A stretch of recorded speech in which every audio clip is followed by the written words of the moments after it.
বিধানসভা নির্বাচনের আগে চেকপোস্টে কড়া নাকা চেকিং। রাজ্য বিধানসভা নির্বাচনের আর বেশি দেরি নেই। আগামী 23শে এপ্রিল পশ্চিম বর্ধমান ভোট গ্রহণ। সেই নির্বাচনের প্রস্তুতিকে সামনে রেখে 19 নম্বর জাতীয় সড়কের পশ্চিম বাংলা ও ঝাড়খণ্ড সীমানার কুলটি থানার অন্তর্গত ডুবডিহি চেকপোস্টে শুরু হয়েছে কড়া নাকা চেকিং। সীমান্তবর্তী ও গুরুত্বপূর্ণ নাকা পয়েন্টগুলিতে বাড়ানো হয়েছে নজরদারি।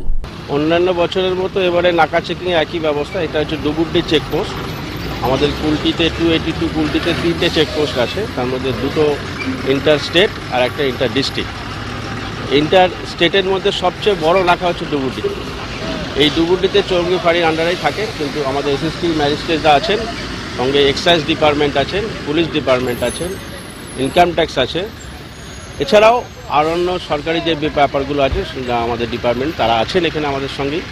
তারা যৌথভাবে আমরা এটা র্যালি চালাচ্ছি এবং পশ্চিমবঙ্গের যে ভোট হচ্ছে 23 এবং 29, তার মধ্যে 23শে এপ্রিল পশ্চিম বর্ধমানে আমাদের ভোটের দিনক্ষণ ঠিক হয়েছে এবং এই 23 তারিখে আমাদের কুলটি 282 কুলটির পড়েছে।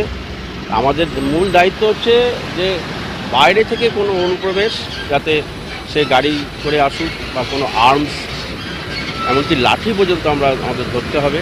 এছাড়া অবৈধ কিছু জিনিসপত্র যেগুলো আমাদের এখতিয়ারে আছে, যেগুলো আমরা নির্বাচনের কাজে অবৈধভাবে ব্যবহার করি, সেগুলো আমরা সিজ করার চেষ্টা করছি। কিছু কিছু এখনও আমরা পাইনি সেভাবে, কিন্তু ওই লাঠিটারা এই লাঠি কিছু সামান্য কিছু জিনিস, ওগুলো সেরকমভাবে কিছু নয়।